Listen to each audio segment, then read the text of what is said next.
primeira mensagem, ele nos dá essa recomendação. Espíritas, amai-vos, este o primeiro mandamento, e instruí-vos, este o segundo mandamento. Repare que o Espírito da Verdade, ele coloca o amor em primeiro lugar, em primeiro plano, exatamente de acordo com o mandamento maior revelado à humanidade por Jesus, que nos manda amarmos a Deus em todas as coisas e ao nosso próximo como a nós mesmos. E nessa aparentemente simplória recomendação, nós somos solicitados a desenvolver as duas asas com as quais os espíritos se elevam para Deus: o amor e a inteligência, ou a moral e a sabedoria. E esse é o objetivo maior da nossa existência: crescimento espiritual, desenvolvimento espiritual. Como está lá na pergunta 132 do Livro dos Espíritos, quando Kardec pergunta: qual o objetivo da encarnação dos espíritos? E os espíritos respondem: Deus lhes impõe a encarnação com o objetivo de fazê-los chegar à perfeição. Então, nos aproximarmos dele. Então, fica claro que nós não podemos nos afastar do amor que deve nos unir como irmãos, como uma família, a grande família universal. E esse amor não tem nada a ver com exclusivismo, regime de casta, né? Vou amar só meus amigos da minha religião. Não. Esse amor tem que ser estendido a toda a humanidade, como Jesus fez conosco. Ele não distinguiu ninguém, né? Ele amou a todos. E nós somos solicitados a fazer isso. E somos também constrangidos, né, a buscar os livros, as obras que vão nos ajudar a esclarecer nossos espíritos ainda obscurecidos pelas trevas da ignorância, do desconhecimento. Nos últimos anos, a doutrina espírita, ela vem apresentando um crescimento que eu diria vertiginoso e significativo. Eu me lembro que na minha época de juventude, de adolescência, tinha algumas palavras que minha mãe recomendava não falar. Mediunidade, reencarnação, não fala isso, você vai criar problema. E eu não falava. Hoje em dia, a doutrina tomou uma proporção tão grande que as pessoas podem até não concordar com a reencarnação, com a mediunidade, mas todo mundo conhece, sabe a que se refere. Então a doutrina vem crescendo muito. E nós vemos muitos explicadores da doutrina espírita, principalmente na internet. Né? A gente tem ali mensagens consoladoras de Joana de Ângeles, de Emmanuel, André Luiz. Mas a gente precisa tomar cuidado, porque eu já vi também alguns posicionamentos que não condizem com os postulados espíritas. Então a gente precisa tomar muito cuidado para não ser arrastado de novo pelo véu da ilusão. Quem realmente quer conhecer a doutrina espírita, eu diria que tem que ir na fonte. Mas antes de ir na fonte, eu acho recomendável a pessoa procurar saber o que foi o fenômeno das mesas girantes, ou dança das mesas, as irmãs Fox, se inteirar qual a importância delas para o espiritismo, né? Quem foi o professor Hippolyte Léon Denis Rivail, quem foi Allan Kardec, por que não é adequado dizer que nós somos kardecistas? Ainda existem pessoas que nos designam assim, os kardecistas, o mesmo centro de mesa branca, né? E de onde saiu o nome espiritismo? Por que doutrina espírita? E aí, nesse quesito, eu acredito que a internet ajuda muito, de posse desses elementos e direto à fonte. Quais são as fontes? As 5 obras básicas: o Livro dos Espíritos, o Livro dos Médiuns, o Evangelho segundo o Espiritismo, a Gênese e o Céu e o Inferno. São as obras que vão nos nortear. E também, para quem está interessado em conhecer, eu acredito que é muito importante participar do estudo sistematizado ou não que existe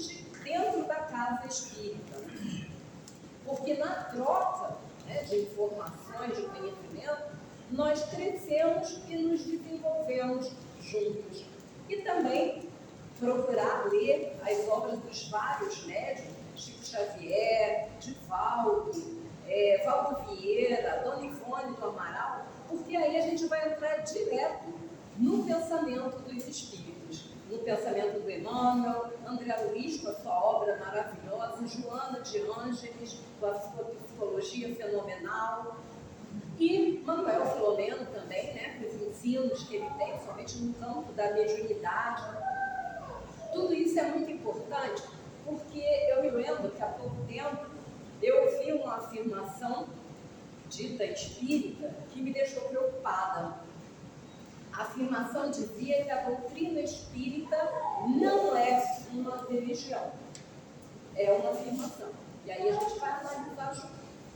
Se nós dissermos que a doutrina espírita não é uma religião, baseada no fato de que ela não tem dogmas, ou seja, ela não tem verdades impostas, é isso, acabou e é assim. A doutrina não tem isso. E que ela também não tem um ritual, nós estamos falando a verdade, ela é diferente. Agora, se nós atentarmos para o significado da palavra religião, encararmos religião como religamento da criatura com o Criador, né, que aliás foi o que Jesus veio fazer conosco, né, ele veio em busca das dracmas perdidas. O filho pródigo da parábola somos nós, os filhos ainda distantes do Criador. Então, se nós analisarmos por esse prisma, a doutrina espírita é uma religião por excelência, porque ela, para isso, o Espírito da Verdade nos solicita a crescer em amor e crescer em inteligência, para nos aproximarmos da fonte suprema da criação, do qual nós somos todos filhos. Se nós retirarmos o aspecto religioso da doutrina espírita, nós vamos estar formando uma nova doutrina diferente daquela codificada pelo pedagogo francês. E retirar o aspecto da doutrina espírita seria retirar, corre o risco do edifício formado pelo seu tríplice aspecto ruir. Os três aspectos da doutrina são ciência, filosofia e religião. A parte da ciência diz respeito à interpenetração que existe entre o mundo espiritual e o mundo material, como um atua sobre o outro. A parte filosófica diz respeito àquelas questões da filosofia que a filosofia não tem resposta. Quem somos, de onde viemos e para onde vamos. A filosofia espírita nos responde. E principalmente aquela questão, que questiona como entender a bondade de Deus em contraponto com a maldade humana. A filosofia não tem essa resposta. Se a gente trocar a palavra maldade por duas palavras, ignorância temporária, aí a gente tem a resposta. E retirar o aspecto religioso da doutrina é um erro lamentável de graves consequências, porque, entre outras consequências, seria retirar da doutrina a figura do Cristo. E aí a gente pergunta, mas quem é o Cristo? Por que essa importância toda com o Cristo? E ele mesmo responde quem ele é, lá no Evangelho de João 14:6. O que ele diz aí? Eu sou o caminho, a verdade e a vida, e ninguém vem ao Pai senão por mim. Se ele diz, vem ao Pai, é porque ele já está conectado com o Pai. E para isso ele veio nos buscar, para nos conectarmos também com Deus.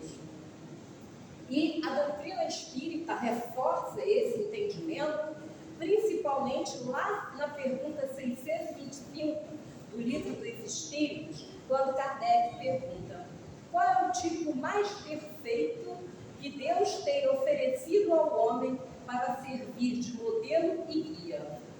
E temos ali a resposta mais curta do Livro dos Espíritos, apenas um nome: Jesus. Jesus, então, é segundo o escravo torturado lá no livro Ave Cristo, quando ele é intimado a negar o Cristo, o que Rufo diz? Jesus não é o mistificador, Jesus é o mestre da vida imperecível, da vida que não cessa nunca. E eu gostaria de lembrar aqui dois importantes conselhos dados por benfeitor espiritual Emmanuel para o Chico Xavier, logo no começo do mandato mediúnico dele. O Emmanuel dá dois conselhos importantes. O primeiro, ele diz para o Chico que para ele realizar o trabalho que ele tem a realizar, ele precisa respeitar 3 pontos básicos. E aí o Chico pergunta qual é o primeiro? E ele responde: disciplina. Qual é o segundo? Disciplina. E qual é o terceiro? Disciplina. Então a gente vai aproveitar esse conselho do benfeitor para cada um de nós. Porque a doutrina espírita ela não é uma brincadeira, né? Alguma coisa que eu possa adaptar às minhas necessidades, às minhas vontades. Ela é um estudo sério, realizado por espíritos da mais alta estirpe espiritual, capitaneados pelo Mestre Jesus, para trazer à humanidade o consolador que ele prometeu. E aí nós temos, nesse momento difícil que o planeta está passando, o amparo da doutrina espírita. Então ela não pode ser encarada como uma brincadeira, com suposições que eu quero colocar. Não, ela tem que ser tratada com respeito, seriedade e consideração. Outro conselho que o Emmanuel dá para o Chico se dá num momento assim de descanso, né? Entre aquela hora ali de almoço, que ele aproveitava para orar e meditar, e o benfeitor aparece para ele e diz que ele deve procurar os ensinamentos de Jesus e as lições de Kardec. E ele adverte mais, ele diz: caso algum dia ele, Emmanuel, algo aconselhar em desacordo com aquilo que Kardec e Jesus ensinam, que o Chico deveria procurar esquecê-lo, né, esquecer Emmanuel, e seguir Jesus de Kardec. Meus irmãos, quanto zelo, quanto cuidado, quanto amor e quanta humildade nessas palavras. O benfeitor espiritual reconhece a majestade espiritual do Cristo, né, e nos apresenta como aquilo que ele é, o condutor de almas do planeta. E ele mesmo diz, né, que na Terra há um só rebanho e um só pastor. Pode haver várias religiões, cada uma adaptada ao entendimento de cada um, mas o pastor de almas, nosso, ontem, hoje e sempre, é Jesus. E ele mesmo nos avisa, nos adverte sobre os tempos que agora nós passamos, quando ele diz: haverá falsos cristos e falsos profetas. Então, fiquemos atentos, né? Busquemos sempre, em tudo, a essência do cristianismo. Onde não houver amor, fraternidade, humildade e caridade, está faltando Jesus. E aí a gente não pode permanecer, porque Jesus é o farol que vai à frente, iluminando o caminho, porque ele já conhece. Ele já conhece o caminho. Então ele é esse condutor de alma que vai nos guiando. E principalmente nos tempos atuais que nós estamos atravessando, com tantas divergências religiosas e políticas, né? Jamais ergamos entre nós muros de separatividade que Deus não criou. Né? Por divergências políticas, as pessoas estão se agredindo. Né? E o que a gente tem que fazer? Buscar a essência do cristianismo e, em momento nenhum, se afastar daquilo que Jesus ensinou.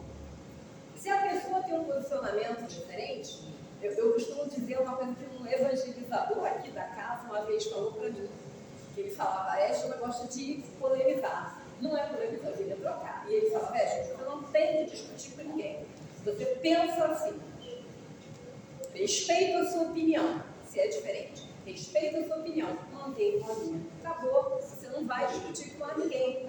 Não precisa bater boca, não precisa agredir ninguém. E uma coisa que sempre me chamou a atenção na figura do Cristo era essa coisa do silêncio dele perante as autoridades. Era uma coisa que eu não conseguia entender. Eu ficava pensando, por que ele não respondeu? Por que ele não agrediu? Por que ele não deu um coice?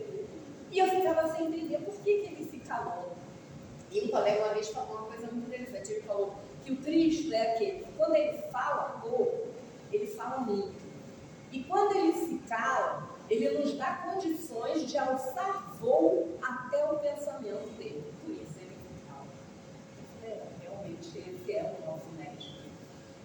E também, não vamos nunca, a título de político, religião, substituir o altar do Cristo em nossos corações por figuras humanas falíveis, tão falíveis quanto nós.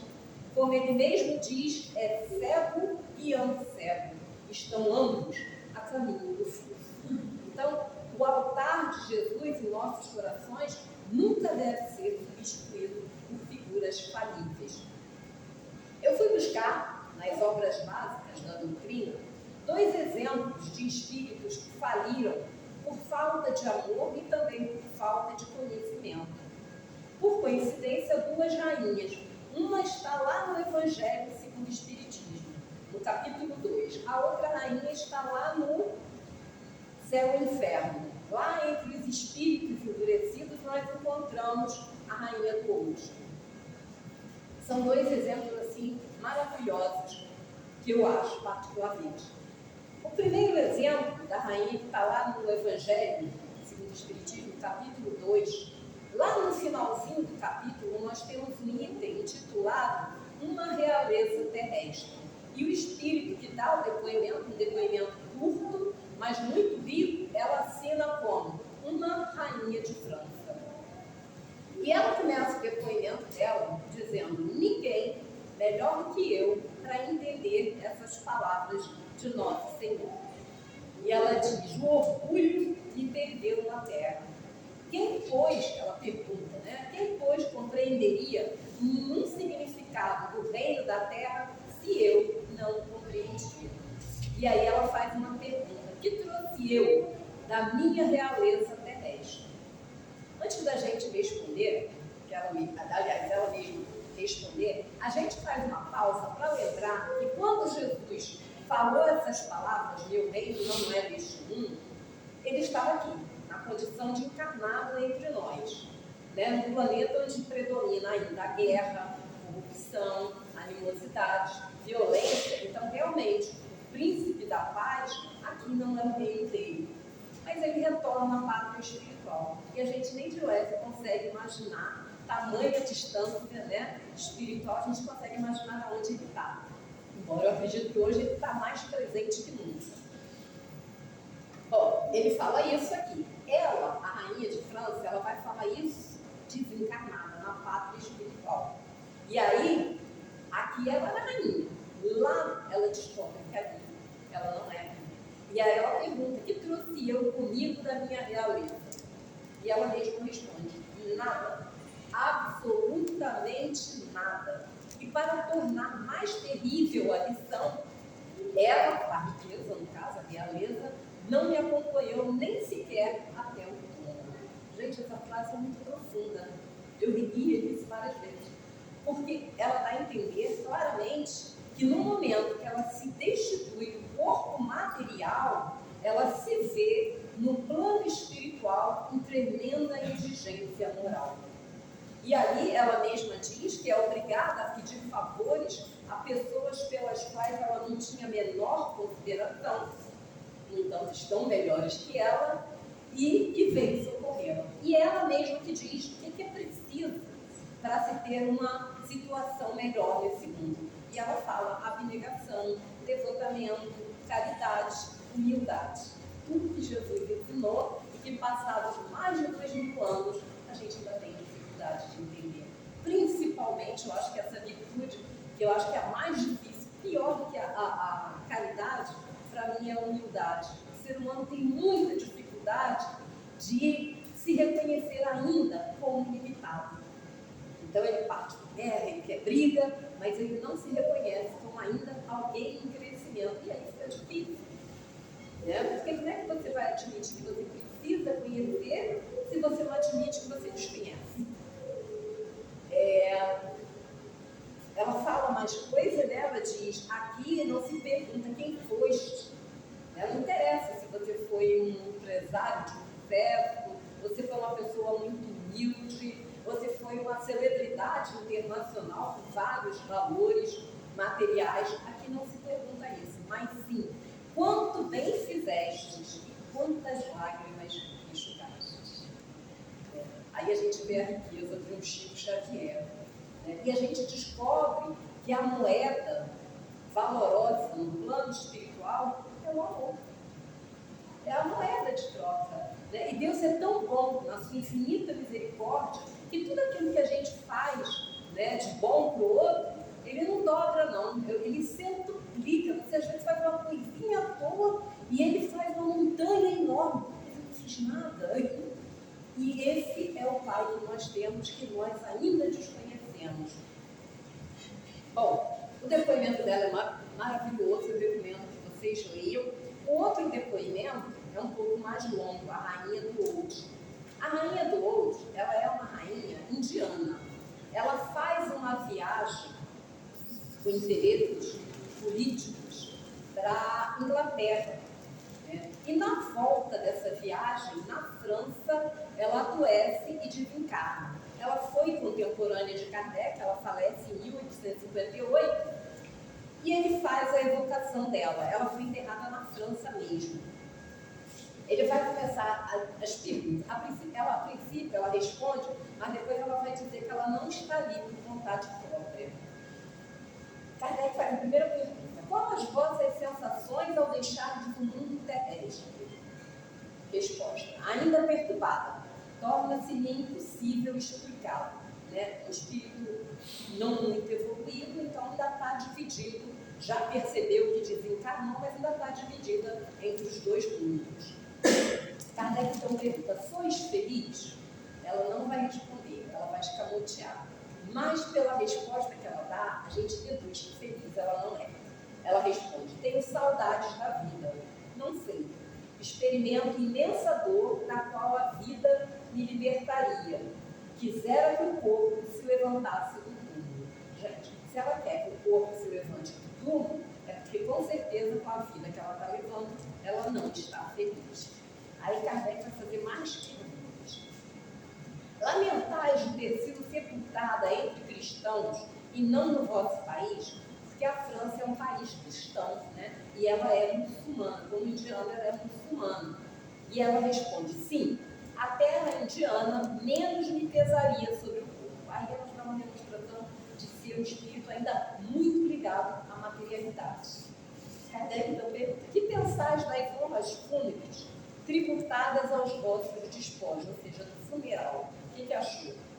Não foram grande coisa, pois eu era a rainha, e nem todos se curvaram diante de mim.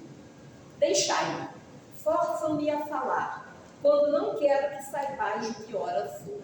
Aí a gente sabe, Ela não quer falar o que ela é, mas aí está, indigente espiritual. Ela é aquilo que o cara está lá na pergunta 1015 do Livro dos Espíritos, quando os Espíritos explicam para a gente o que é uma alma penada, que é um espírito vagando, sem ter para onde ir, sem ter nenhum rumo. Exatamente a situação dela. Aí ela fala, não quero que saibais de que hora sou, asseguro-vos, eu era rainha. Ela usou o verbo no tempo certo, Era. Aí a gente vai pular, vamos lá para o item 5, tem muita pergunta, vamos lá para o item 5. Kardec vai perguntar para ela, vós, que viveste nos esplendores do luxo, cercada de honras, que pensais hoje de tudo isso? Que tem direito. Aí eu acho que ela usou o verbo no tempo errado de novo. Teve direito, porque agora não tem mais, encarnou. Kardec pergunta, a vossa hierarquia terrestre concorreu para que tivesses outra mais elevada nesse mundo em que ora estáis?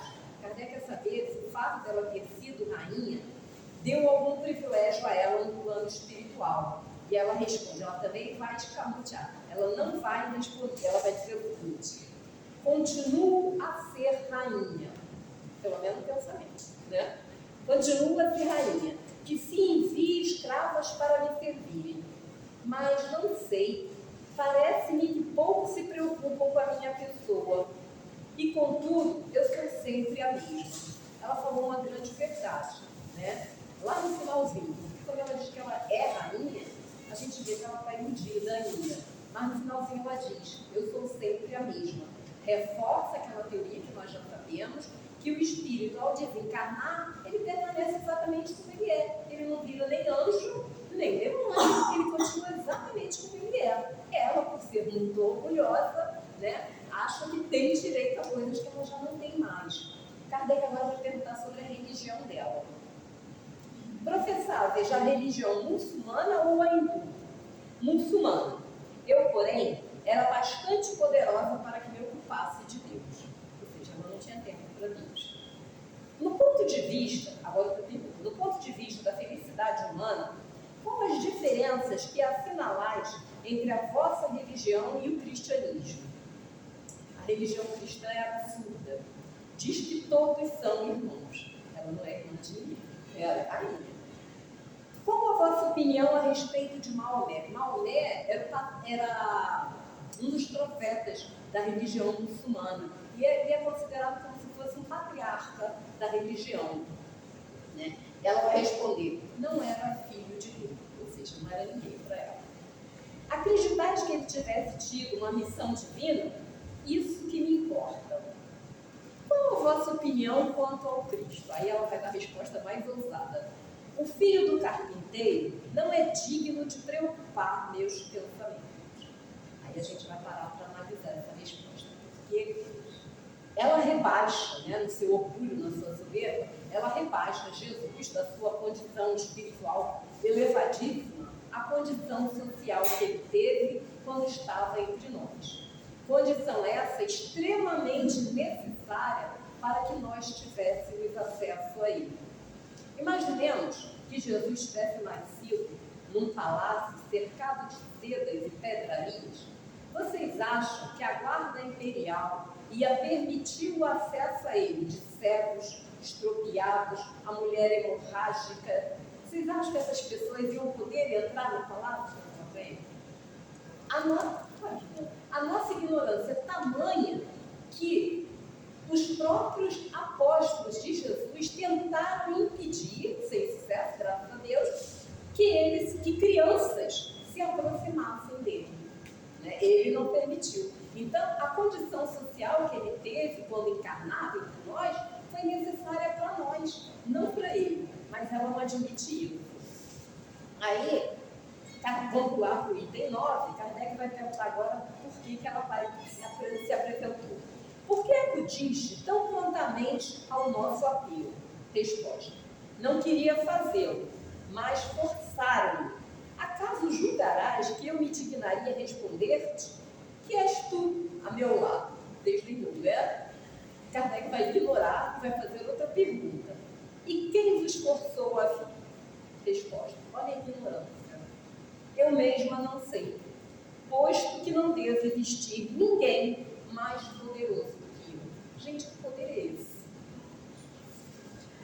E a gente aqui para fazer uma pausa para lembrar da importância, gente, da gente crescer em conhecimento, principalmente no trabalho nas reuniões mediúnicas, com os nossos irmãos do plano espiritual inferior. Porque muitas vezes o espírito é levado para uma reunião mediúnica para ser esclarecido.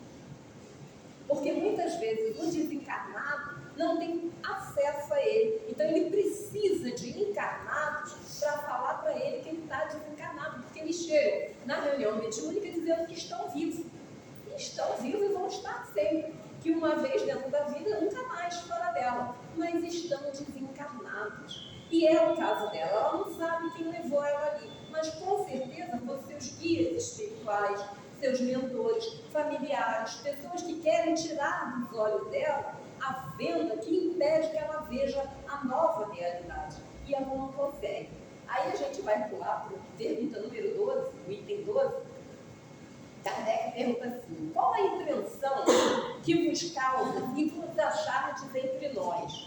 E ela diz: se eu pudesse evitá-la, trato-me com tão pouca cortesia.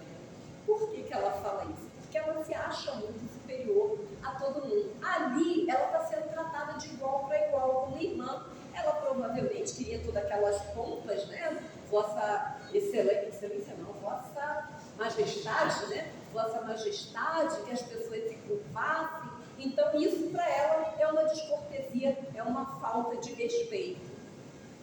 E aí, São Luís, que é o guia dos trabalhos mediúnicos, ele vai dar o conselho: deixai-a, pobre e perturbada, tende compaixão da sua cegueira e Oxalá vos sirva de exemplo. Não sabeis quanto padece seu orgulho. Tem uma notinha aqui de Kardec explicando, eu não sei se o tempo vai dar, eu vou tentar ler, é uma notinha muito elucidativa. Ele diz assim: evocando essa grandeza decaída ao túmulo, não esperávamos resposta de grande alcance, dado o gênero da educação feminina nesse país. A Índia não investe muito na educação feminina, né? Então ela não tem assim um cabedal de conhecimento muito grande.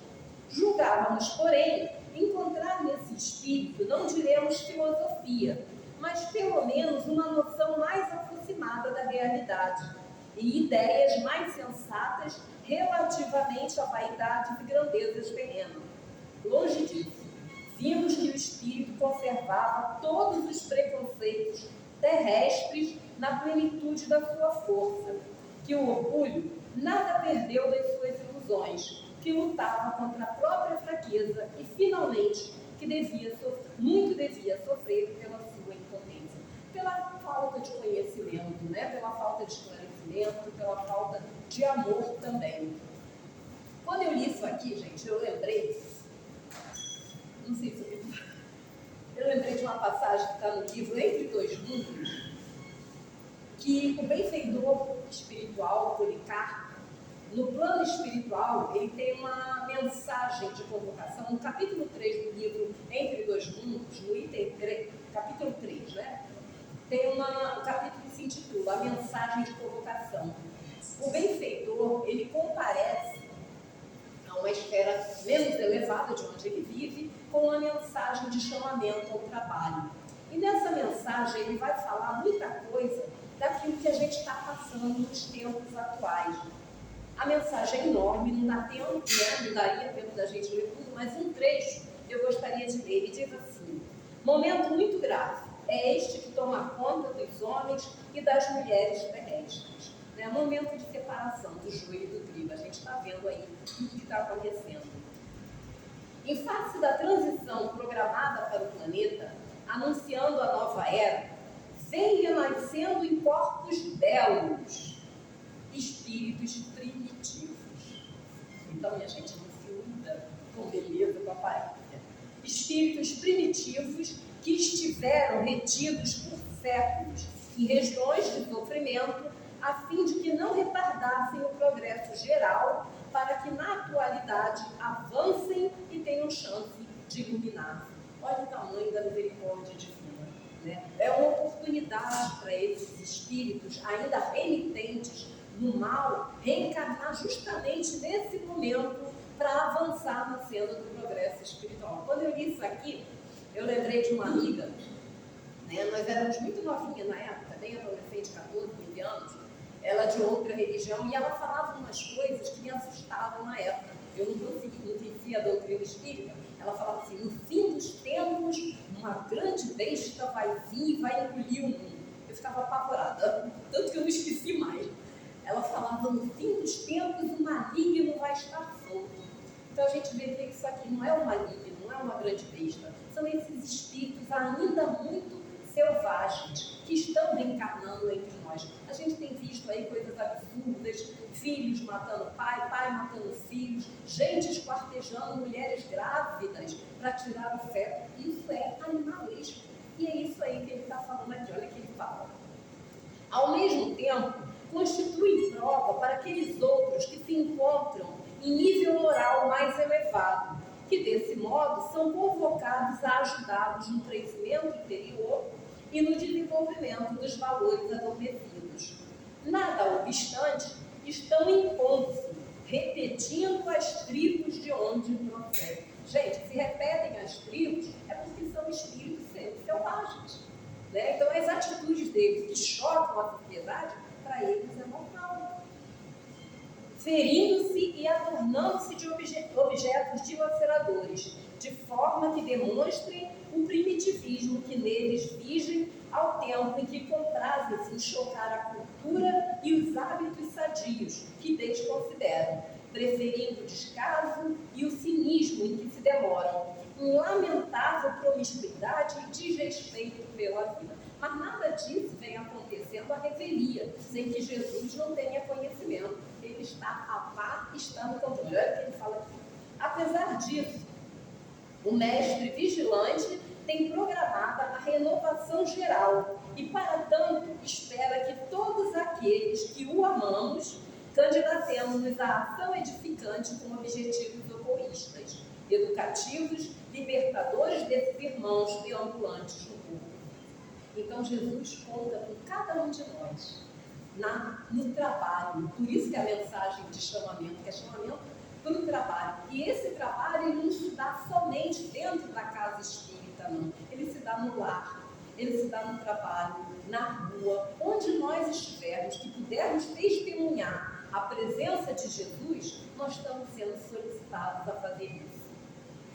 E eu me lembrei de um livro, que eu também gosto muito, Ceareiros de Volta. Esse livro ele é psicografado pelo Valdo Vieira e de autoria de autores diversos.